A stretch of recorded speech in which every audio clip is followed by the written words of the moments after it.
Hello, today we have a very handsome boy in the studio. I know, I feel so insecure, man. I know, the minute he walked in, all the girls were like, huh? Shit, 안녕하세요, like oppa there. Ay, yeah. Alright. Suspense a bit.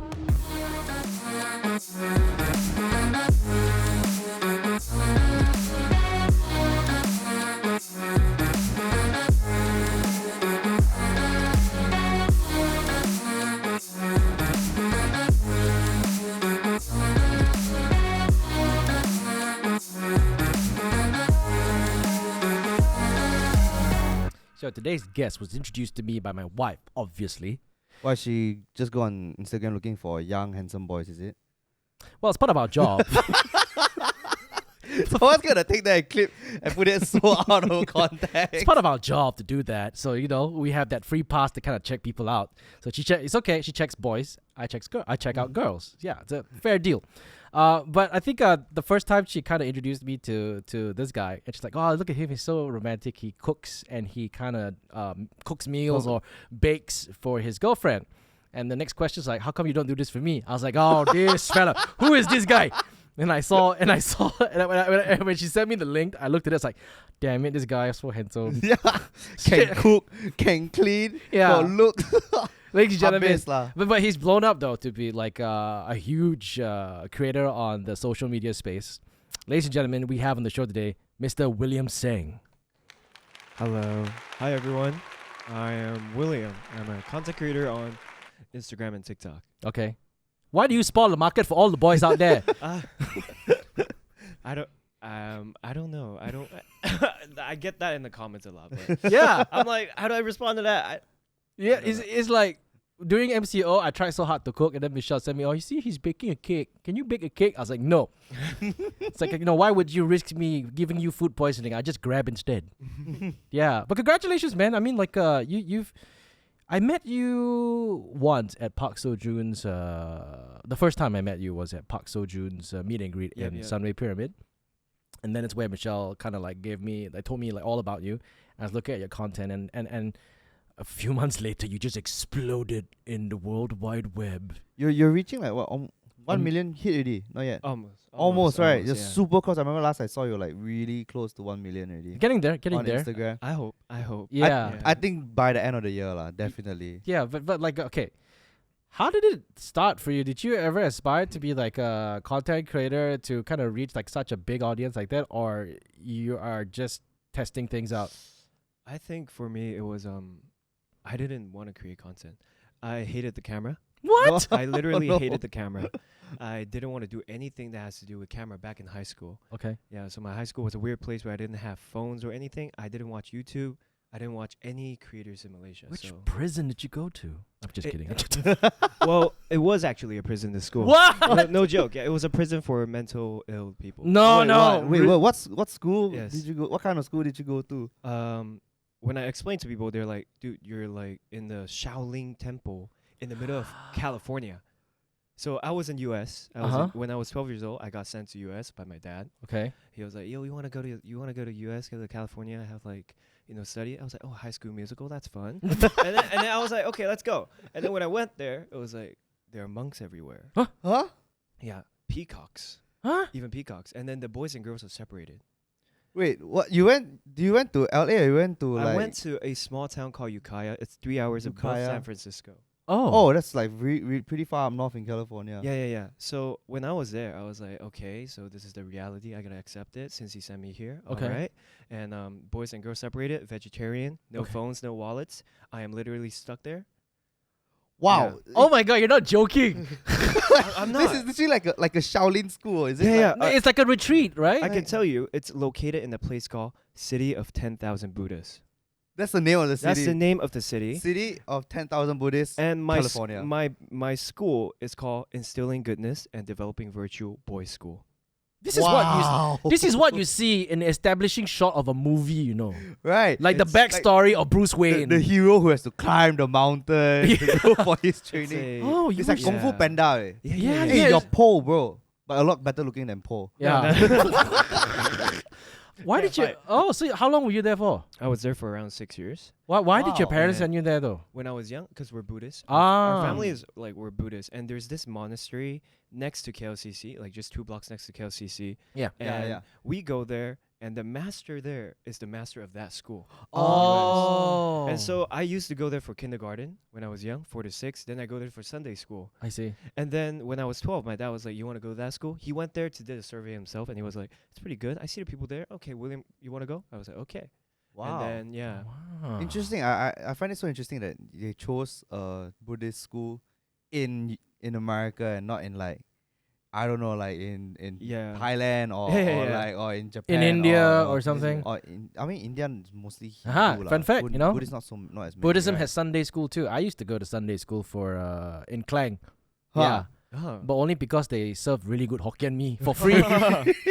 Yeah, and then we had to like kind of like chant the, I can't remember what it's called, but we had to sit in the hall to chant the to chant lah, basically to linking pray. one lah. Every Sunday school, and after that, pretty interesting. You know, it's just like they group you up with friends. Your social life is there. Growing up, to be honest, I learned a Yeah. lot of things there apart from food, but it was just for a very brief moment until I moved to Subang. One thing I realized about all this like place of religion, right? They are very very generous with food. Like Oh yeah, really like they really just cook food.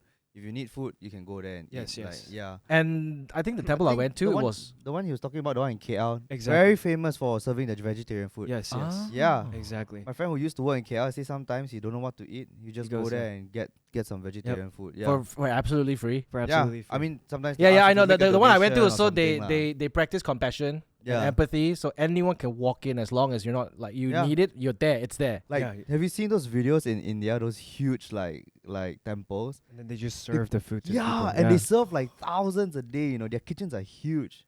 Interesting. Crazy. So what did they teach you in the school of 10,000 Buddhas? We gotta recite, obviously. Okay, we gotta yeah. Recite. That's a given, yes. Yeah, that's a given, obviously. Did they teach you physics, chemistry? They did. So everything was the same as like the outside, the normal high Regular school school, in yeah. America. Ah. Everything's the same except we start our day with 40 minutes of meditation. Okay. Wow. And then before we eat, we recite for around 30 to 35 minutes. Okay. And after we eat, we recite for another 5 minutes to end the meal like that. Yeah. And then after we end the school, we got Dragon Dance and Lion Dance too. Oh, Mm. cool. Because we got a bunch of Malaysians there, and one of the Malaysian monk teaches us Dragon Dance and Lion Dance, and we come back every summer break to learn, and then we go back and teach the people there.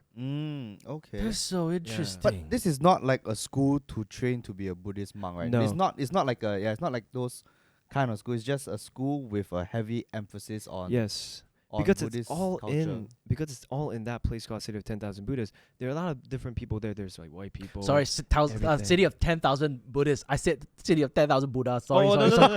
no, no, no, you're right. It's 10,000 Buddhas. Oh, okay, 10,000 sorry. Buddha. You're right. Later Yeah. Buddha comes scold me. No. Yeah, you're exactly right. My brother-in-law, we call him Little Buddha. Yeah. Right. I can't remember. I think because he shares the same birthday as Buddha or something like that. Yeah. Yeah, which is Wesak there, right? Is it Wesak there? Yeah, lah. Yeah, I don't yeah, know. yeah. Yeah. I think did so. not know that. Oh, you didn't know? Haha. Yeah, I'm You not- learn new things. So, why did your parents send you all the way there? Were they kind of like not happy with the regular curriculum in Malaysia, or they wanted to instill some Buddhism values in you, and the only way to do so is to kind of send you there? I think the main reason is they wanted me to learn English when I was young. Oh. But I went to like a Chinese school. I went to Kunten Mm-hmm. Oh. for 1 okay. year, and then Yuknam for 3 years. Then they're like, we want you to learn English. So they transferred me to a Christian homeschool actually Oh. with my cousins. And at that place, they thought I could learn English, but I spoke Cantonese with my teachers. Yeah. And then so I guess in the end, they sent me there.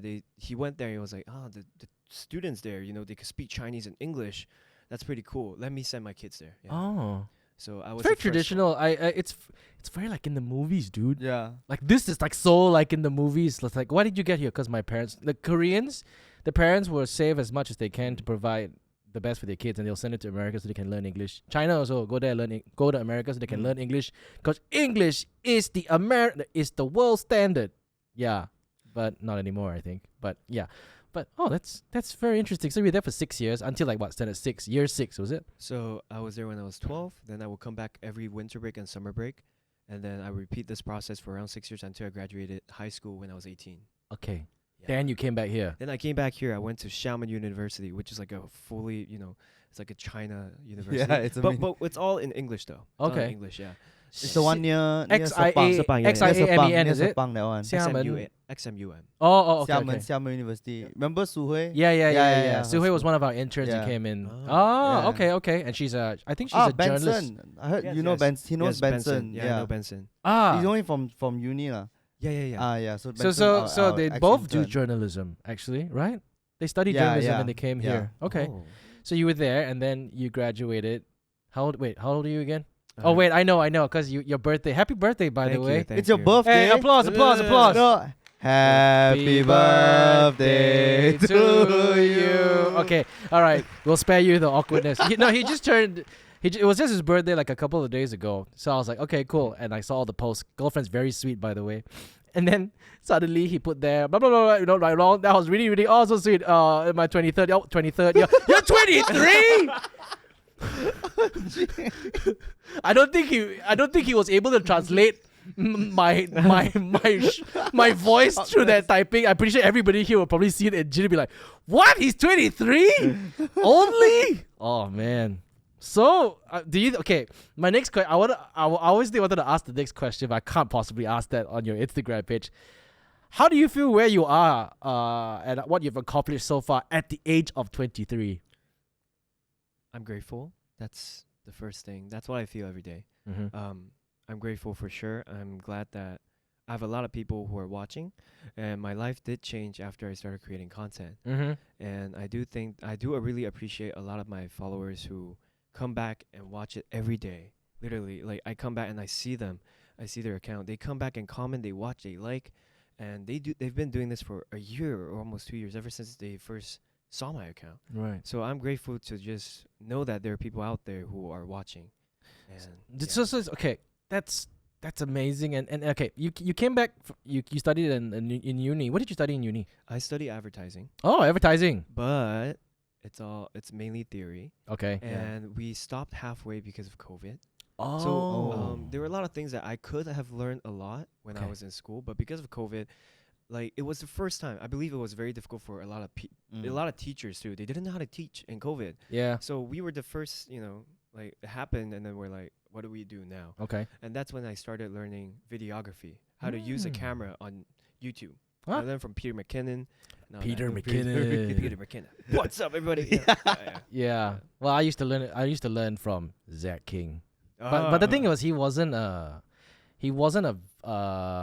Tech videographer. guy, yeah, he was yeah. an editor. I Editor. learned all my editing from Zach King. Mm. But the thing is, he was not called Zach King back then. what He was called Final Cut King. Really? Yeah. Was that his Really? handle Yes. before it changed to Zach? Yeah, Oh. Final Cut 7, right? Pro Ah. 7. I basically learned all of my editings from From him. him. He called himself Oh. Final Cut King. Hey, what's up, guys? It's Zach here. Today I'm going to teach you how to edit your timeline on Final Oh, Cut. that's even before I Really? started Yeah. watching a Wow. lot of YouTube. And it's so funny because so I owe all of my knowledge of editing from him. Then after that, a couple of years later, you see him as Zach King doing all these magic Yeah. visual effects, and I'm like, Especially when Vine Yeah. super huge doing Vine. and I was like, is this the same Zach King guy, Final Cut King? And I look, oh my god, it is him. Just that Wow. during the Final Cut King stage, you couldn't see his face. Oh, it was just the Oh. screen Yeah. and his voiceover. Yeah. Oh, okay. So I was like, oh, cool. He broke out of his shell to come out and create content, Wow. and he's now, dude, he's huge. He's inspired millions. Yeah. Wait. Wow. Yeah. So wait, then during COVID, that's when you started to. This when you transition into like, all right, you started learning how to use cameras and stuff. But before you get there though, like you studied advertising, what was your main goal after graduating? Like, what would you want to venture your toes into? So, before I graduated high school, I always thought marketing was really important. Yes. However, when I entered the university, I saw the course International Business. I was like, oh, there's marketing in here. That's pretty good. Yep. So I studied that first. But after one semester, I was like, I'm not learning anything about marketing. Like, what am I doing here? So only then I discovered that there was a new course. Yep. Because I applied like a year before I entered. So I saw that there was a new course called advertising. Right. And the first semester, there was a class called marketing. Oh. And so I was like, okay, I'm a transfer, but I had to lose my scholarship. Oh. I had like a 50%, but I was like, you know what, Dad? I want a transfer course. I don't want to study something that I don't like for 3 years. And he was like, okay then. Oh, Okay, so I transferred the course, lost a scholarship, but at that time I still hated the camera. okay. Yeah. All until then, and then I met my girlfriend. Aha. Yeah, and my girlfriend had like this long experience in high school where she started using camera, filming like music videos for her like graduation song. Okay. And hers was really famous. So when she came into university, a lot of people were looking for her. Oh. And when I saw her, I was like, oh, okay, nice to meet you and all that. And then I was like, why is she so busy? Okay. Turns out that I realized that, oh, she was really good in that. I was like, in order to get into that circle, in order to get to know her better, I need to learn. And so I was like, And that's go your on tag. YouTube. Is that's your tagline? I can learn. Yeah, literally, that's his tagline. I can learn. And when I looked at everything, I was like, oh wow, he did it because of his girlfriend. But that's how I started. Okay. Yeah, that's how I started. And I started learning. It was just like presets, editing, take pictures. Because Yep. taking pictures for girlfriend is a huge plus point for guys. So I was like, oh, how do you do that? How do you find the angles and all that? And then it was only until COVID where we had an assignment, and then the teacher was like, we want you to make an ad, but I can't teach you. 'cause Okay. You're not here. I can't teach you the cameras. But that time I bought an A7 III Right. because I was like, you know what? Let's get serious into this. And then COVID hit. Yeah. But then I was like, I had this camera. Let's try to learn. okay. Then I search on YouTube. I try to replicate the different ads that I see. And then that's how I started. I was like, green screen, I don't know how to do, but I want to do it. So let me learn it. And so that video it's like 30 seconds long, right. but I took like 5 days filming it, Yeah. 40 something hours, because Yep. it's the first thing for me. So Were that's you, how I were started. you surprised with the Yeah. man hours that you had to put behind a 30-second film? I was like, yeah, I'm gonna show it to you right now. But then you're like, oh, that's a nice video. I'm like, that's a nice video. That's all you're gonna say? Dude, that's just the days spent shooting Yeah. it, and then don't count how many countless hours at night editing Yeah. the video. Like I was like trying to learn green screen. I was like, oh, it's blurry. The shutter Yeah. speed is wrong. Let me try to do it in the middle of the night again, throwing the potato chips up in the Yeah. air, and then people were just like, that's a nice video. And I was like, thank you. You know, I really appreciate it, but there's You so don't much more. understand. That's- That's why you have to oh. post the BTS. Yeah. Yeah, That's that's how I why you have started. to post the BTS. And that's exactly how I started content, because people saw that I posted it as an assignment, and I was just sharing it at like 300 followers Yeah. on Instagram. And then my friends were like, can you show us the behind the scenes? Oh, okay. And then that's how I started. There was no reels or anything. I started posting behind the scenes of how I film stuff. And then Yeah. I find it very refreshing to hear someone in your perspective to say that you've learned all you needed from online. And that's the beautiful part about it, because like I know Ryan, right? You studied a lot of things with regards to film and stuff like that. But Not a lot. Not a lot. I did telecommunication. So basically it's more studio, like TV studio stuff. yeah. Yeah, but then I tried to apply like all my practical stuff to film lah. Like Yeah. I just volunteer on film sets and stuff like that. Yeah, but most of the progression, most of the growth comes to like meeting people, working with people, Working and with learning people, things yeah. online, which is insane. Yeah, YouTube is such a huge resource, honestly. Yeah. Anything you want to learn, like actually you can just learn it on YouTube. it's so in depth too. Like Yeah. everything is there. Yeah, like YouTube is the second largest search engine next to Google. Oh yeah, Oh. by far. Yeah, that's their statistic. So one day it may just be YouTube, because people just don't want to read anymore. I Yeah. don't want to read. It's like I read like 50 words per second. I cannot. Okay, video. I like someone to talk to me. Yes. Yeah. But okay, from there, so after you graduate, when you started kind of like I would say upskilling yourself during MCO, during COVID, what was your main goal after graduation? There was no goal. No, okay. There was no goal.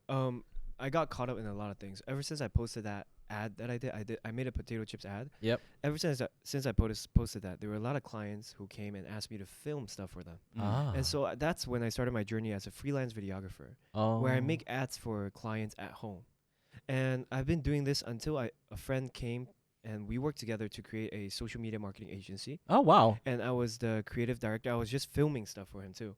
But that's when I realized that's not what I want, because the client, they only want something very simple. They want something that converts to sales. It doesn't need to be something creative or fun. I was like, that's boring. And my friend noticed that. He was like, maybe you should go back to freelance videography. Okay. Yeah. And after that, it's still uni life. It all still happened within my second year of college. Wow. And my third year of college is when we actually went back to studying, and I was like, let's create more videos. Right. But I wasn't consistent. I didn't know what to do. I was just like filming ads again and again, like for freelance too. Mm-hmm. All until my internship. Yep. When a few months before I started my internship, I continued to do, because I did all these behind the scenes and final results, to show the people. And I was like, since I'm filming myself already, why not film some daily content? Oh. So I was like, what do I do? What did I do today? Like, I had to go cut my hair for my grandpa, and I was like, why not film it too? You know, Yeah. just put it there and film it. I get a haircut. Why not film? You know, just film it, because just getting into the habit of filming it. There was no goal. It was just, since I'm doing this, why not? Well, did you already know how to do storytelling, or was it something No. you learned in the process? Did you realize you were storytelling? I didn't. Okay. So I didn't realize that I was storytelling or anything. It was just like, let me just do a video. Let me just post. What's the most viral song? Swipe, swipe, swipe. Ah, this one, yeah. Okay. Like that. It was just like that. I had no strategy, nothing. I had no goal. I didn't want to be a content creator. I didn't know that it would be a job. Okay. And so that's how I started. And before my internship, I blew up a little bit on Instagram and TikTok, since I continued to create content. And for example, like the cooking content, it was all because that's what I did. I'm just filming it. Okay. And I was like, oh, wait, why did I suddenly go from 1K to 10K on Instagram? Yeah. But then internship came. I joined a production team called Up Studio. Uh-huh. My girlfriend currently works there. Oh. And I got so busy and so caught up with production. I was like, this is how like production works. I got no time to go home and create content. I gave up. Oh. So it just stopped there. Yeah. For like a whole year. It's so funny that he mentioned that, because we came from the YouTube side and then we went into production. Yeah. And now we still don't have time to make content. I see my producer laughing, and then she's like, I joined this company for a different reason. How could you do this to me? No, that's okay. I mean, like, yeah. I can't say. So when you say, oh, I joined the production team, I got so busy, I'm like, yeah, okay, Yeah. we can relate. Yeah, I guess grass is always greener on the other side. I just have to say that. Yeah. Yeah, because like we used to go out, shoot a film in like 3 hours, but now we take 3 days Yeah. to shoot a commercial. But once in a while we go, then it allows us to appreciate what we used to have before. Yeah. But then again, when we were at the other end doing quick videos, quick turnaround videos, we wanted to see Yeah. to improve our skill set and storytelling in the bigger Yes. scale of things. So it's like that. When I tend to realize that when you get too comfortable with something, you always kind of yearn for something on the other side. Yeah. And once you get it, you It's like that one, like you always want what you don't have. Yeah. Like when you yeah, got the yeah. apple juice, you got the orange juice. Exactly, Hey, I want your exactly. orange juice. Then you switch. Hey, I want back my apple juice. Ah. You know? It's like that. yeah. So would you say your girlfriend was kind of like the motivation or the initial spark that got you to where you are today? If I didn't meet her, I wouldn't be here. That's all. Wow. Because if I didn't meet her, I would Marry never pick up this the boy already, Celine. camera. I mean, like, if I didn't meet her, I wouldn't pick up the camera. That's So very sweet. That's yeah. Wow. How does she feel? I think you were very much in the forefront. I mean, you blew up, and she was very behind the scenes at first, but now she's kind of a little bit more, I would say, open to being featured or kind of growing herself too. Yeah, because a lot of people started noticing that, William has really nice couple content. Yeah. We actually don't do couple content. It's just Yeah. our life. But then they're like, oh, we want to feature Celine. And I was like, are you free? Because production is she's a producer and director in Up Studio. Yeah. And so to get her time out, it's very time consuming. So a lot of times it's just like, sorry, she can't make it. Or if she can't make it, then we film a video together. Yeah. But she enjoys it more, and she's doing more content now, just like trying to, not regularly, but whenever she's with me or we go out, she tends to record and then maybe create some content sometimes. I've seen her commercials with you. Ah, Yeah, we were going through the commercials, yeah. and we were like, oh, hey, she's not bad. She got quite a screen presence, huh? Yeah. Yeah, and it was like, whoa, when she came on, I can't remember, was it the camping one when we saw? Was it? I saw the other one. Is I is think one of the baking ones. Julie's Biscuit. Oh, Yeah, yeah, the the yeah, Julie's, ah. yeah. And then I saw the camping one, and when she started speaking Cantonese, Oh yeah. Oh yes, the one in the tent. Yeah. the tent Yes. one, right? Yeah. then I'm like, whoa, that's not. It's very hard to come by people with that such of screen presence just by one word they say. I'm like, oh, cool. Is she gonna follow your footsteps? Are you encouraging her to follow your footsteps? So it's so funny because she inspired you, and now, And now she's yeah. yeah. I'm not encouraging her to follow my footsteps. The reason is because she has a passion. Yeah. And I think that if okay. you have a passion, go towards it. And her passion has become a director. Oh, that's So your good. passion is to become a director, and I fully support it. It's gonna be a difficult journey for sure, Mm-hmm. but I think that as her person, she's like really strong in her passion. I want to do this, and I will do it. Oh. And so I would not want to distract her from her road to becoming a director, and instead I would support whatever way I can. Oh. Yeah. What about you? What's your next step? What's your goal from here? My next step is to use my platform for better purpose. I mean, I think that creating content is great, but not all content is great. There's a Mm. lot of content out there that you're not sure what you're watching. But for me, I really value my audiences. I treat my audiences as real people.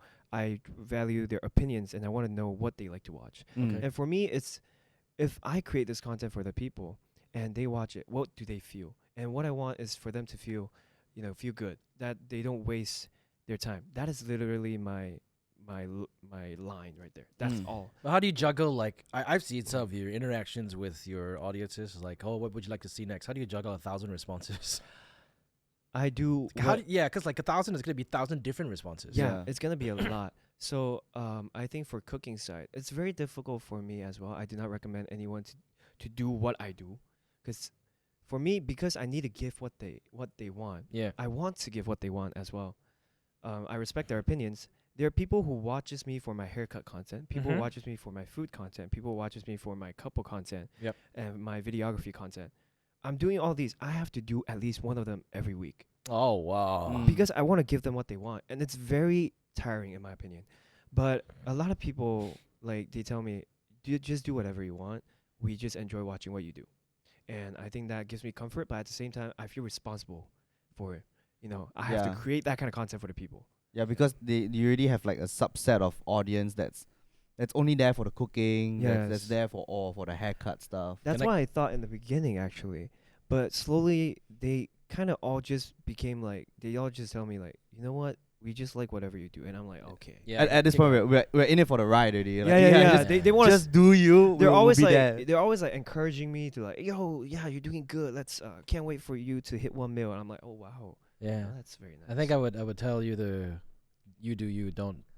Or you do a cooking video while cutting someone's hair, and then you film it in Ryan, stop it! Cinematic way. No! Yeah, exactly. Cinematic way. cinematic B-roll of baking while cutting Yeah. with your girlfriend. Insane idea. Yeah. I think it's Viral, 100%, bro. This is the video that's It's like gonna the push it on my page. combination of everything. This is the one. This is the one. I think it's very easy for someone to get carried away with audiences because number one, we as content creators, I can say a little bit because I think I've been that route before. When you have people kind of commenting, you tend to always think that their validation is what represents you. Like sometimes people say that, oh, sometimes you don't even know yourself. The people looking from the surface will kind of know what you're best suited for, right? Mm. I totally disagree with that. I kind of feel that the reason why you started in the first place was because you had something that you wanted to prove to your own self. Maybe a bit to your girlfriend, but to your own self. Yeah. Yeah. That's such a great motivation. There was a man. motivation. There was an external motivation, but the true thing was after everything, you kind of like, okay, I kind of want to outdo the previous video that I did in terms of edit wise. So you're actually trying to please yourself, not so much everybody else. I feel- That's exactly. Yeah. Yeah. That's it actually. Yeah, and the Yeah. thing is, when you outdo your previous self, the validation. Yeah, it's easily to fall prey to the validation of your audiences, but the thing is, the validation to the audiences is the fact that yes, you did make a better video than your previous video, Yeah. and then at the end, that it kind of solidifies, yes, I did better. I think there's like a fine line. Like you gotta learn how to juggle between taking those comments and feedback, Yeah. digesting it, but not really letting it get to you so much. Yeah. Yeah, I'm not saying that you do, but it's very easily to get carried away Yeah. because we've spoken to a lot of content creators, Especially with someone like yourself who has so many followers, and I'm sure you got thousands of comments every day. Like they can range from those really just shitting on you to those really praising you like crazy. Yeah. Yeah, you really get like both end of the spectrums, and you're like, wait, so who is right now? Yeah. And you gotta learn how to just not let that affect you and just move on and do what you wanna do. Yeah, I do actually. Both of you have something that you guys said that was actually right. For you, you said that I try to surpass my edits every time. That was something that I've always been doing ever since I started. Yeah. And when you said it, I was like shocked because that was my mindset since the beginning before I even started creating content for just video. I would create the video, I hate it the next day. Yeah. Yeah. And then I'm like, oh my God, I need to do something better. If I Yeah. don't, I suck. Yeah. And you're gonna do you're probably gonna edit you're probably editing a video today, and you release it and you think, okay, this is my best work, and you're gonna roll back to your timeline to 2 years ago and you watch your first random video and you're like, oh my God, this is so shit. And they start cringing like, Yes. oh. Yeah. Yes. I mean, that's so true. But that's the best part about it, because I speak to Ryan too about this. Oh, it just means we grew. The biggest competition you can have is with yourself. Yes. Yeah. Like just don't look outside. Just look within yourself. Yeah. What you did now, all right, I want to do better again the next day and the next day and the next day, and just use that to fuel yourself going forward. That's the mindset that I think everyone should have, and I have that mindset. And just now you said that there were a lot of bad comments, right? To be honest, I realized that I'm probably on the luckier side, Mm-hmm. actually. I think you attract your followers are people who are like you, Yeah. who are very like-minded like you. If you're this kind of person, you will attract the same kind of person. Actually. Yeah. Yeah. Yeah. So for me, I give out compliments very easily. Mm-hmm. I see the good in someone, anyone. I can see the good very quick. I can see the bad, but I always value the good. And for all my followers, they are so Wholesome. open to like just compliment. Oh, okay, Wow. that's good. Like it could be 1,000 comment and there's one bad comment, but that one bad comment doesn't even make sense. Yeah. I click in, he doesn't even follow me. It's Yeah. a random stranger. Yeah, So yeah. so I don't really get discouraged, and I get really motivated by them too. And I think that's just something that we have to remember. Like whoever we are, we attract them, and I think that's really important. That's very true. I had this conversation with Jason Leong. Jason Leong is a very famous stand-up comedian, by the way, Netflix star. I have to say that just in case he listens. I think he'll call me. Hey, he'd be like, "Idiot! You didn't say I'm a Why never Netflix star." plug my show? Yeah. I had a conversation with him once. I talk with him a lot, and he says that this one line he said, which kind of like resonated with me. Is like, "You vibe with your tribe." Oh wow. Yeah. So That's that means nice. like who you hang out with or who you attract is a reflection of your own personality. So if you feel like the people around you are giving you a hard time or are giving you toxicity, try to start from within first and kind of evaluate yourself before you kind of start saying that, hey, why are you like this? Because most of the time, they say opposites attract, right? But when you're the same, you kind of conflict Yeah. yourself. So sometimes without realizing, I don't know why I went to this deep conversation with Jason. It's like sometimes you meet people that kind of is like a mirror image of you, Yeah. and you don't like it, and then you don't realize it, but it's you. So Yeah. that's how it is. That's interesting. Especially like what you said, like the followers tend to be somewhat alike to the creator. You know, you attract the same kind of people. Like when you think about it, some of those, I don't want to name names here, but like, you know, those more controversial content creators. Yeah, then you can see all their engagements they're all like toxic people, like just like the people who get trigger happy on the keyboard, that kind of thing. Yeah. Yeah. I really appreciate that we have content creators such as yourself creating wholesome content. We need more of that, because sometimes there are people out there who knows what it takes in order to make a video go viral. Maybe you should open a academy. I've City of a thousand I've content gotten a lot of creators. people asking me that. They like create a course. I've actually thought about it, but I'm like, I have no right to do that as of now. And I don't think I'm the guru type, but I would love to share. I would love to share, content and what you can do to improve. I love sharing, and but I only do it if you want. I won't like suddenly give you advice. I hate that. Yeah. I hate giving advice. Do you enjoy all the perks of this job? I saw you unboxing your iPhone 15 Pro Max. I saw you unboxing a DJI Air. I saw you unboxing like a couple of DJI drones, you know. Yeah, no biggie. The Mini 4. Yeah, I looked at it, I was like, dang it. That day Dang it. we were flying a jet with Ellie, and it's like, do you know William got the new one? Yeah, I was like, oh, it's so nice. I think, like I said, I'm very grateful. Very grateful. It's a dream come true. I remember 3 months ago, I was giving a workshop at a school, and they asked me who I want to work with next, and I said Sony.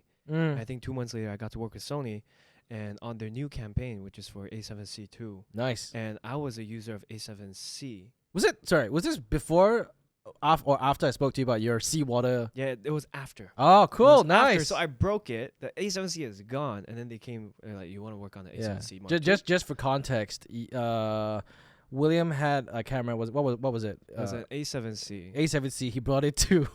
was it Maldives? I was so dumb. Yeah. Yeah, and he Maldives. filmed it next to the beach, seawater. In the Oh water. no. In the Yeah. water. In the water. Oh no. So you know how they say that your camera's all weather sealed and stuff like that. I mean, The no. A7C is not weather sealed, right? I don't think it is. Okay, here's the thing though. They don't tell you.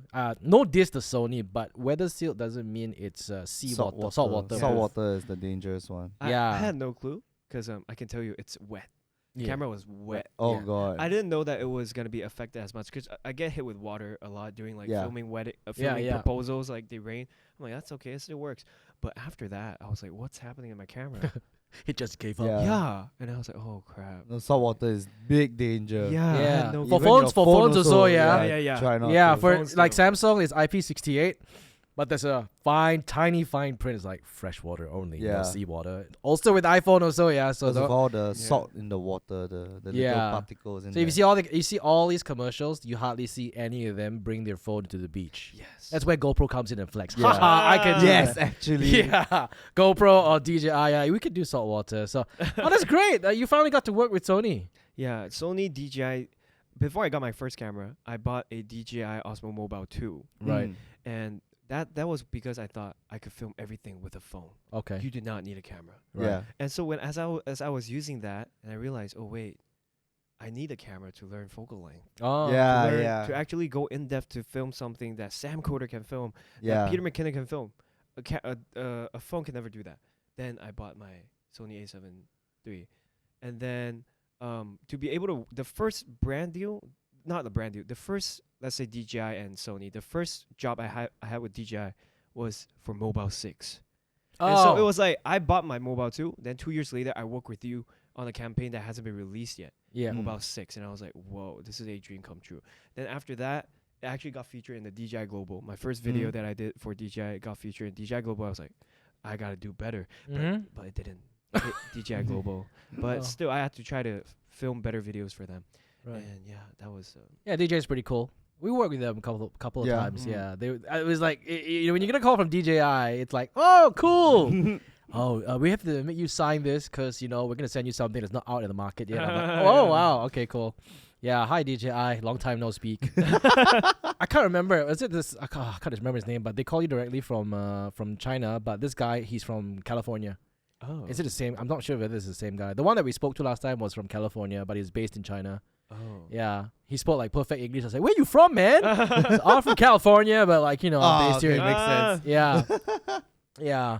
Oh, so it's like it's kind of cool that all the brands that you used to invested Yes. yourself in your own hard earned money are kind of like Yeah. noticing your work and stuff.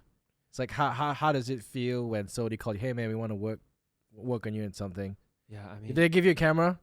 hell yeah. Oh yeah. I mean, like if like back then it was like I worked so hard to earn the money, and I literally didn't buy anything except camera equipment. Yeah. Yeah. All the money I earned, I spent it all back into equipment. There was Okay. not a single penny that I spent on buying new clothes or like shoes or anything. It was all just, yeah. And But now that that's they're- what it's like. I mean, you're investing into yourself yeah. in that sense. Yeah, Into exactly. your Because you're trying to content. create better videos, and Yeah. you realize you need ND filters, you need like a rig, you need all Yeah, that mic, yeah. and you're like, oh my god. Yeah. Man, it kind of reminds me of myself last time. Right. But I swear gas is such a real issue. You guys know what gas is? No. Gear acquisition syndrome. Oh. It is a thing, right? When you go on YouTube and you see like say Peter McKinnon, you see he got a brand new latest shiny toy, you're like, Yes. oh shit, I need that, man. But your your A7 III is looking at you, it's like, I'm here there. Yeah, yeah. Like, yeah. no, this is the new one. Your own news already. Have you ever met Peter McKinnon?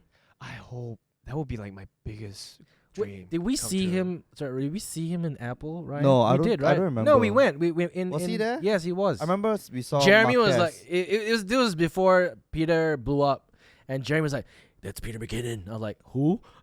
sorry. Peter McKinnon fans, please don't hate on me. I watch his content, okay? And then now he's exclusively shooting film. crazy. He's poisoning me on film. Yeah. Okay, this bloody idiot Peter McKinnon. yeah. So, so what? So I would say, so if you said that Peter McKinnon's your inspiration. He was like, I watch all his videos to Wow. learn videography. Yeah. Everything. Is it my phone? Oh, I think it is maybe. I don't know. I'm so sorry. It's okay. All good, man. All good. Yeah. How do I turn it off? Aha. You. Is this the new one? Yeah. The action button. I didn't have the time to set it. I was like, what is this? Yeah. Throw. How do you silence it? Throw it on the floor. I'm kidding. I'm kidding.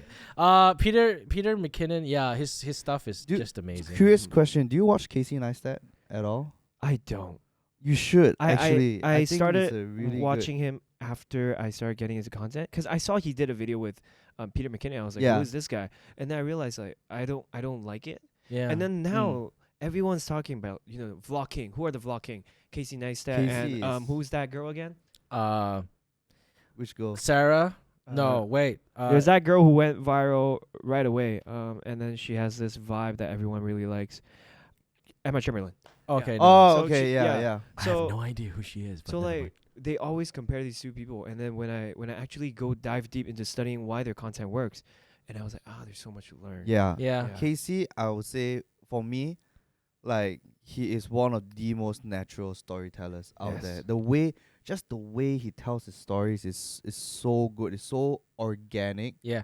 and he has somewhat of a system to it. Although he doesn't really like plan it down to the T, but it's just so good to learn how to tell stories from. Yeah. He Casey used to be Neistat. a filmmaker in terms of like making shorts. Yeah, Oh. he makes Yeah. films, he makes commercials back Then That's cool. then it got nowhere. I think he amassed about 500,000 subscribers and it just went Yeah. stagnant. Oh. And then he just Yeah. came out to do vlogs Okay. and his vlogs were insane. and it just blew up. It's like once Yeah. a day vlog. Yeah. Yeah, Every he used day to do vlog, yeah, dailies. it's crazy. But that's I think that burned him out quite a bit. It worked during that era. I Yeah. think for his time. That's why everyone remembers him so well. Yeah. Yeah, we walked past this studio. Yeah, in Oh, New York. Yeah, in New yeah. York. But he wasn't there, of course. We were trying to see. Is he Hey, is here he or not? there? Yeah, yeah. Oh, shit, is he in That's today? so cool. Yeah. But just the way he tells his stories it's so engaging. He knows how to hook you in. He knows how to create the flow. And one thing I like is that he doesn't get hung up on gear. Yes. Yeah. Oh yeah. Yes. Yeah. I mean, yeah, Peter McKinnon has all the cool stuff. He has a nice toy. Everything. Peter McKinnon takes care of his stuff. Yeah. Very well. Very Casey well. just destroys Yeah. his stuff. He gets like, what was it again? He got like I can't remember what it was. I watched an episode where he got like something like maybe he got an Apple Watch or whatever not, and he went and basically used a metal thing to engrave his name on it, Yeah. like really badly. He put Yeah. that Casey so that and then he's like, so that I know that's mine. Yeah. He really treats his gear as literal tools, like a hammer. He treats his camera no different like how he would treat a hammer. Like if he needs it to get a Wow. shot, it's a tool to get the shot. It's literally a Mhm. piece of equipment. to And make it doesn't content. help that he just lives right above the freaking camera store downstairs. Oh yeah, Ah. he is good. Yeah, the camera store just gets like free publicity, man, just Oh, because of wow. him. Yeah. So yeah, I used to watch his stuff a lot, but he stopped, No, he's still back. He's still doing stuff, just not as regular. Yeah. Yeah, He's made it already. yeah, I Yeah, know. Yeah. He sold his company called Beam, made Okay. millions. Oh. Yeah.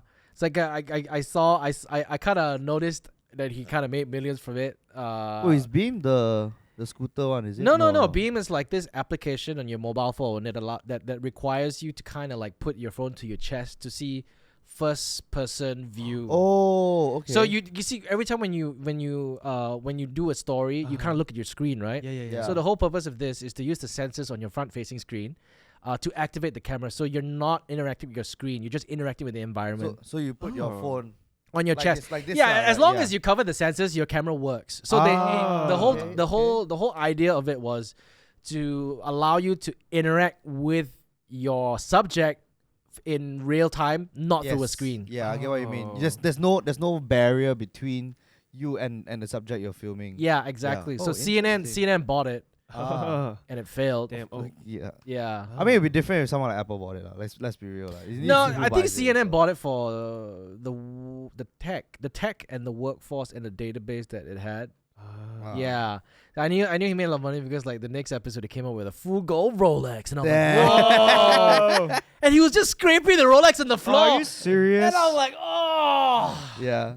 Yeah, that's the only thing that. Even Yeah, the sorry, Rolex. he engraved his name on the Rolex. Oh God. Yeah, he's like, yeah, so it's mine. Yeah. Crazy. So yeah, that's him. That's just I admire I admire his storytelling, the way he does it. Very raw, very in your face, very real. It's very unique to him. And honestly. just a couple of days ago, Mark Zuckerberg released glasses. Genie was just Oh yeah. yeah. Do you see that? I So didn't. you know, What's you going know, on? Apple is like releasing their VR Vision Pro, goggles, yeah. the Vision Uh-huh, Pro, uh-huh. and Mark Zuckerberg just did an interview while wearing those, and the interviewer is like in a city, God knows how far away, Mm-hmm. wearing the goggles as well. So they did like a virtual reality interview, Oh wow. but they could see each other based on their what did they call it? Their 3D model, that Yeah. like photo real 3D model. Yeah. Oh no, Oh. not that. He just wait, which announced. one? He just announced Ray-Ban glasses. That he did himself. Yeah, that he did himself. So the Ray-Ban What? glasses is like your glasses, like literally Yeah. prescription lenses. Yeah. But on your lenses, you can now see everything in AI, like your chat boxes. You can Whoa. communicate. Is it correct? You can communicate with anyone. Oh, You- that's a different thing Yeah. I read then. Yeah. Wow. So you can look at a building with your glasses. This is your prescription glasses, yeah. So you Yeah. can look at a building, not know what it is, then ask your glasses what it is, and the information will come up on your screen. So like, let's say you're traveling in a foreign city and Uh-huh. like, okay, you need GPS. okay, Google, and then Yeah. show me, go, then it appears Yes. in Oh, in your wow. glasses. Everything is augmented. Yo, Yeah. that's like some Iron Man shit. And Wow. also Instagram Live. So Yeah, yeah. obviously you always have to do it either with your front facing camera or your back facing camera, depending on how you want. You want better image quality, use your back. But it was always from a third person point of view. So now your glasses can Instagram Live. So you can log on to your Instagram. Oh, there's a camera in the glasses. Yeah, so click on anything and then you'll basically be Instagram Live Your- first person your- view. Wow. I think that's That's pretty interesting. yeah. That's Interesting, but invasive in some because A little bit, a little bit. Yeah, because you'll never like. I'm pretty sure there'll be like a light to kind of To show your recording, right? yeah. Like, Otherwise, it's like Mm. can you imagine you be live streaming, you go take a piss and be like, "Oh, sorry, I forgot." you forgot your live streaming and just go into the toilet. Yeah, That's actually illegal to like take videos in the toilet. what in the States or where I everywhere. think, yeah, in general, cause it's like the toilet is supposed to be like a private space. You know, you're just taking people. A naked. private space. Yeah. A private space with your privates. Yeah. So imagine that making content, cooking content in first person view. I would actually want that because before creating that content out, you can have another content where you're Instagram live streaming with your audiences what you see. Yeah, I yeah, think yeah. they Yeah. will find it interesting too. Yeah. Yeah. Would Or you- like the process of your Yeah. filming your Exactly. content. Everything. Were you very well versed in the social media sphere before being like where you are today? Like, okay, for Instagram, did you understand the platform? TikTok, did you understand the platform? No, I had no clue about everything. So I didn't have a clue about everything. Even when I was like, you know what, let's be a content creator, I still had no clue. It was until like as I was growing and I was doing more, I did like 100 videos, 200 videos, 300 videos that I started to realize, oh wait, some of this work, some of this doesn't. I use myself as an example. And in order to study more, you got to do more, right? Yeah. So how do you become faster? You just do more content faster than more people. Mm-hmm. You do it one every day, and then you can study more. You have more data to study. And that's when I started realizing, oh, some things work, some things don't, some things that I should do to improve, and I could experiment with different new content. How do I give the audiences what they want? What will make them like this video? Okay, Yeah. but then how do you? So do you do some of the videos that you like work? So there are obviously a lot of times where I'm like, okay, you know what? I just made this really great video. It's gonna blow up, and it doesn't. Okay, Mm. yeah. And there are some where you're just like, maybe it will blow up, then it blew up. Or Okay. maybe just like, okay, you know what? It's content, and then it blow up. What? Oh. It's like a guessing game. Yeah. at So this point. for me, I always do something that I can control: Okay. views, followers, likes, comments, engagement. I cannot control that. So I only focus on how do you make a better video? How do I improve from the previous one? Because these are things that I can control. The views, engagement, the follows, I can't. So Okay. I don't think about that. yeah. So you do a lot of very technical edits. You do cooking videos. You do I mean, okay, I won't say lifestyle, but like moments Yes, with you and moments, yeah. your girlfriend. What is that? Okay, you see, like Peter McKinnon, he kind of like not graduated literally, but graduated, and he made a commercial for a car brand in Canada. And to him, when I watched that video, I said, this was my ultimate goal. I never thought that as a content creator, I'll be able to direct a global commercial for this car brand. I can't remember. I think it's Hyundai or maybe Volvo. I can't remember what car in particular. I think he did the commercial and the KV, Oh. the key visuals for it. So what's your end goal? I think my end goal is, you guys know Smash Pop? Yeah. You guys Yeah. know Smash Pop, right? He's been creating content for a very long time. Mm-hmm. Yeah. And when I see that, and he's creating very consistently, he's one of the inspiration as well. And I'm like, how do you do that? And I just hope that when I'm 30 years old or 40, I will still be creating content. Mm. I hope that's like one thing that I do, and that's in terms of like what I do every day.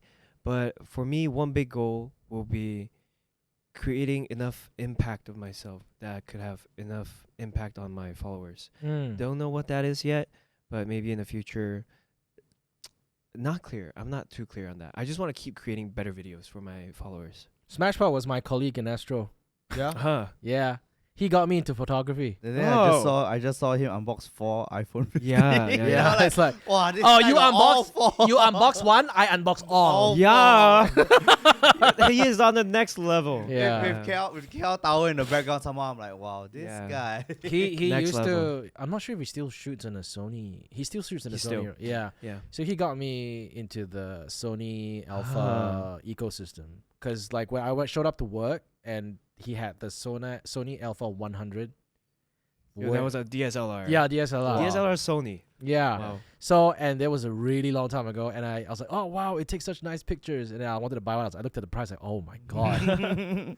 I bought a secondhand one, and I could not afford the Sony lenses, so I got a Konica Minolta. Because technically, Konica Minolta was bought over by Sony. Yeah. They just bought over the technology, and then they rebranded everything to Sony. So if you have a Sony, you could use a Konica Minolta lens. So I was using a Konica Minolta 50mm for a while until I could buy the Alpha 200, and then after that I jumped ship to Nikon. Oh. Yeah. Wait, you had a Nikon? Yeah, I had a Nikon, yes. What? Oh. Yeah, because the a D3, DSLR. DSLR, yeah. This So it was the before mirrorless age. D300S. Oh god, Mm. Genius. It's This is a before long time mirrorless, ago. right? I know, it is. It is. It's a really long time ago. I'm dating myself with camera Really long equipment. time. So I first got the D300. Did you ever get the 5D Mark II?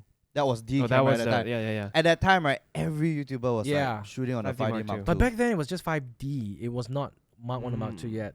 The D300 had no video capabilities. yeah. So I invested in lenses first. I basically bought the whole I saved up enough. I had a photography company. I did event photography and wedding photography. Okay. And my goal was to buy the Holy Trinity. Yeah, the three 1214, G-Masters, the 1214, then the 2470 and the 7200. Yeah. That's it. And I didn't lah. So I only got the 2470, and then my other business partner had the other lens, and then my other friend had the other lens. So we became the holy. We combined lah. We combined. Okay. power. Yeah. Then after the D300S came out, and when I was like, oh wow, so cool, you can record videos. And then I shot with that for a while, but I realized it was Yo- crap. The first video you ever posted on YouTube, what was that shot with? The Sony Cyber shot that I borrowed from a friend. Cyber, that's a point and Ah. shoot lah. Yeah, it's a point Yeah. and shoot. Yeah, I Damn. borrowed. I told him, hey, can you just be in my house? Yeah, wait, yeah. And I shot. Oh, okay, cool. But the first short film I ever shot, to put it on YouTube was done with a 5D Mark 1. Mark 1. Yeah, not Mark the Mark 1. 2, the Mark 1. Yeah, then I jumped ship to Canon, and I was like, yeah, Ah. 5D was the gold standard Yeah. back then. And then I made the first video, which was making fun of Canon. I'm making fun of camera sales people lah. The one with Joseph. Yeah, Joseph Jamani. Then Canon got in touch, and I thought I was in trouble because their legal team got in touch. Oh, no. Yeah. So I was like, oh shit. And then they told me that they want to work together. And then they passed me a 5D Mark II Oh. with a 7200. Oh. And I was like, yeah. got it. Yeah. And then and we used it for a while. It's all of my films last time, all of my focal lengths was just 50mm. We still have that lens. We actually still have that lens right the here. old one? Yeah. Yeah. Oh, You don't wow. let us show away. My wife, my girlfriend then, Michelle, bought it for me because I got a camera, but I could not afford the lens, so she bought it for my birthday. So I did my budgeting. I buy the body, don't worry, I don't have to buy lens because You buy for me. I It was hinted her surprise. to My buy birthday coming me. already. Yeah, and then I shot every film with that. Even wide angle, I just had to run in the back, all the way to the back to get the wide angle, and then everything was an OTS angle, wide angle. Yeah, that was my what I did until I'm not sure if you heard of this bunch of YouTubers. They call it Wong Fu Productions. Yes. Yeah, until like one day I saw them shooting, and then they're behind the scenes. I saw them using a 7200, and they were doing all their OTS shots with the 7200. I was like, I must have this lens. Yeah. Then ever since that, I did all of my OTS with that. So yeah, and then after that, I jumped ship to Sony Yeah. because of the A7S. The A7S was, Yeah, because until then, every single content that I did not understand that we needed lights. Yeah. I just wanted to go out and shoot and not like this light hanging on top of us right now. I didn't understand that. Do you use lights in your content? Yeah, a yeah, lot? I do. Back then I would be like, you know what? I need the lights. I need the Godox. I need 150. Yeah. I need the aperture here. Yeah. The 3-point lighting. And in the end, I realized I don't need that at all.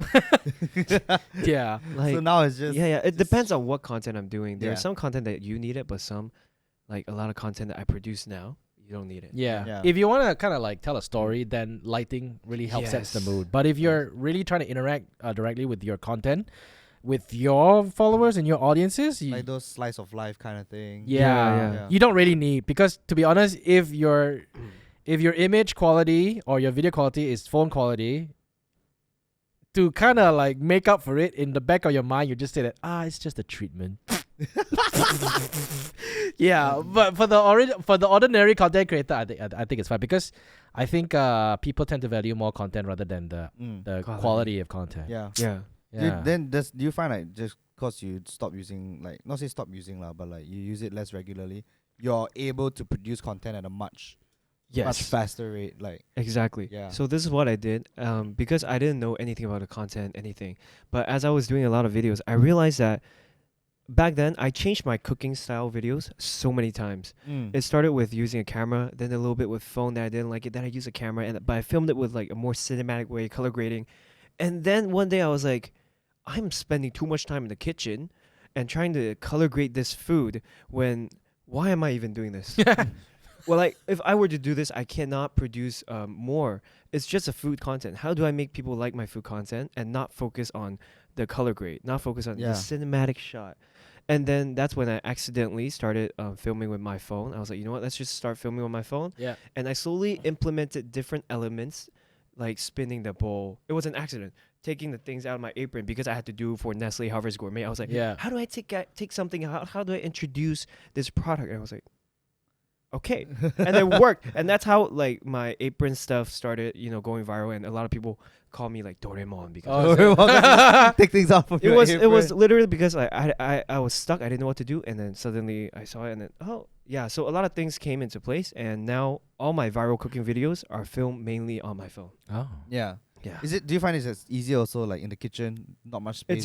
It's easier. It's much easier. Yeah. Back then I was using a 2470 with my tripod and then my rig and my like audio thing to connect everything. And that was the worst part. You have to basically put everything by 9:16. Yeah. No, and then you have to worry whether or not your 7200's autofocus will Yes. capture you. Yes. You take the whole thing, then you go like, oh shit. You're filming this everything by one. yourself too. Yeah. So it's like, I color grade, but they don't appreciate color grading when it comes to me just cooking. They appreciate it more when I'm doing some cinematic B-rolls. Yeah. And I was like, you know what? Let's separate it. Or like the creative video editing stuff. Yes, like yes. Where the Yeah, outcome of the B-rolls is the one that sells it. And then I use a camera. So because of that, I'm able to produce more content for my followers. Do you have like a not say set schedule, but like do you plan your content for the whole week, or like are you like the kind of guy who just, all right, you know what, maybe this Wednesday I feel like doing a cooking video, I'll do one, or how do you usually like? How far ahead plan? do you plan? Yeah. I don't plan far ahead Okay. at all, but I have a goal every week. So it's like I have to do one cooking video, and that's actually not too difficult, but I need the time because you need the time to buy the ingredients. Then you gotta be there, then you gotta cook it, then you gotta do all that. It does take a lot of time, but not too much as like cinematic stuff, video stuff. But when I film videography, like cinematic B-roll stuff, it can be done 1 week where I film it, and then I could have 3 videos from there. And I produce one of them each week. Right. So in case of like planning ahead, that's what I do for planning ahead. Yeah. But for food, I don't. Now I have a lot of content that I haven't produced yet from Korea. On the Korea trip. Yeah. You went to Korea. Yeah, Okay. but I have to match it with different videos right now because I have a workshop with machines this Saturday, and I have to film iPhone stuff. So I cannot put that in. So a lot Yeah. of times these come between my schedules and it kind of messes it up. But I need to have content every day. For example, I posted 3 reels in the past 24 hours. Wow. So Wow. it's not I because I'm posted 3 in the past 2 years. Oh, yeah, wow. but I'm able to produce these reels not because I have quality for them. Let's say number 1 is I have to post one Apple unboxing. Yeah. Yeah. The second one was because my girlfriend posted a video that I was like, let me post the reaction. It doesn't have to be something really high quality, but it has a purpose because people who watch our videos want to see my reaction, what we do after. Yeah. So let me just share it out because that is value to them. They want to see what happens after that. Yeah. And I was like, okay, this is what happens. Instead of just posting on a story, I post it on Reels because Alright. they want to interact with it. They Right. like it. Yeah. Then this morning, I rush edit this one cinematic video that I did in Korea when I filmed different people because I just wanted to Oh, post that video. I saw that. It's hilarious. I was very excited about that video ever since I filmed it, and I was like, I just want to get that video out. I just want to post it. So I woke up, I was like, It's hilarious. You should go watch it. Yeah. Yeah. It's funny. So you're trying, your goal now is 1 reel a day.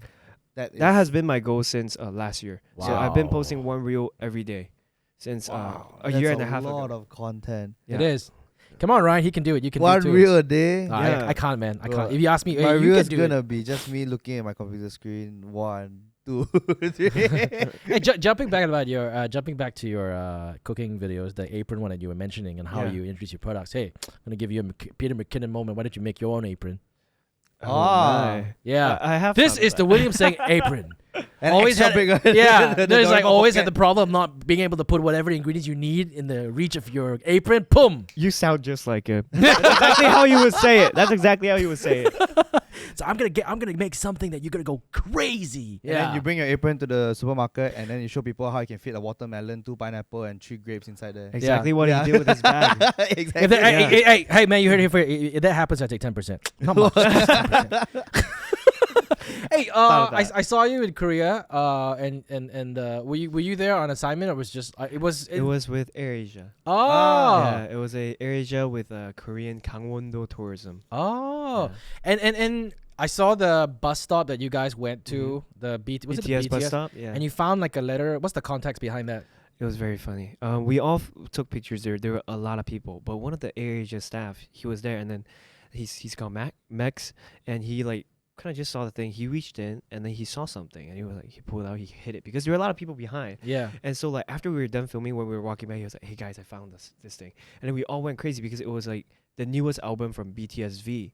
What? But it looked like a mailbox. Okay. Actually. None of us knew what the album looked like, so we all thought that it was a mailbox that BTS put in there for us, Okay. for like the fans. Then we took out, we saw like a letter. Okay. They were like, "Oh my god, he's so sweet. He put this to everyone." And then we went to his Instagram. We saw he posted three of those albums in different colors, and we all thought that that's like there were only 3 of them, and we Okay. found one of them. But Yeah. that's actually just the 3 versions of all the album. Oh. And so we all went crazy for like an hour, and then like after that, I realized like 2 days later that it's just what the album looked like. Everyone had that who bought it, and I told the person, he's like, "It's okay, that we all happy then can."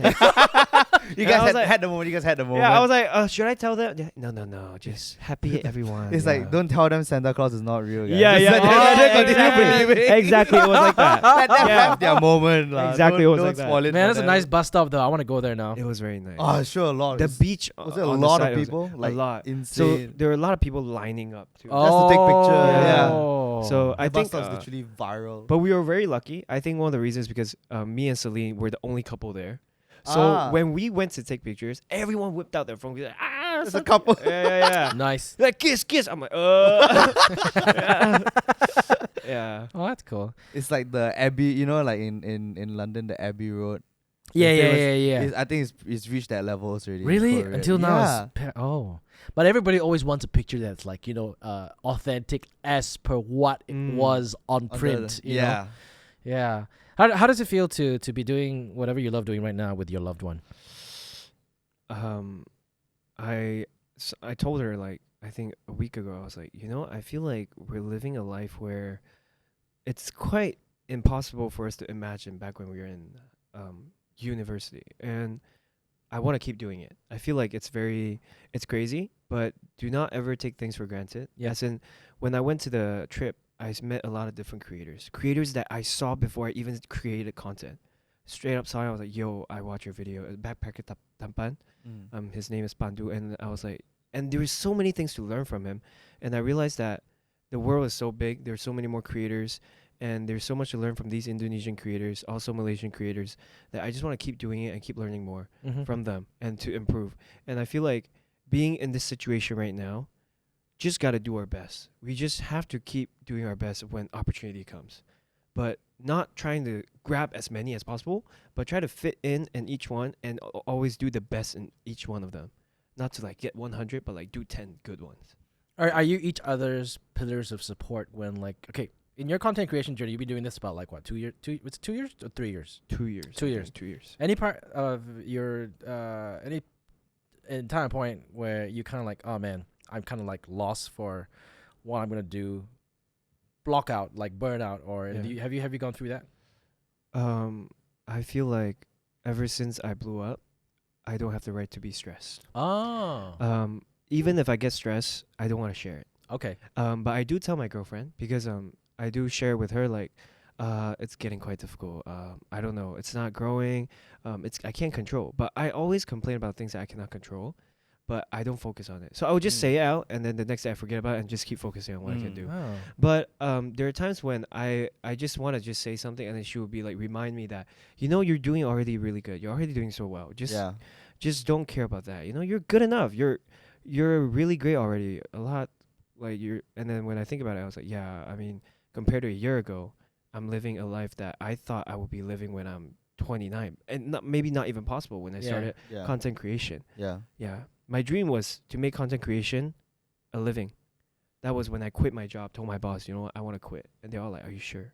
No. Yeah. Oh man, Yeah. I always hate that. I remember when I left radio. It's like, you sure? I was like, this straight away. I'm like, I'm not, but I was until you asked me that question. yeah. I feel, to be honest, if you knew, or I always trust your gut feeling lah. I'm sure a lot of people told you that, right? Yeah. Yeah, your gut feeling is actually your happiness telling you that, hey man, you need to be happy. Come on. Allow yourself Yeah. to be happy. Yeah, that's your gut feeling. So yeah, congratulations, man. Thank you.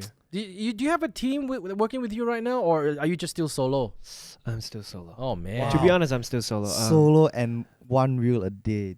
Yeah. Yo, that's I have crazy. it's very tiring. I can't find someone who edits the same way. Yeah. I think that's the most difficult part. Ooh. Yeah. And there are things where I don't need them to edit too. Okay. Actually, I just need 2 hours of my day to do it.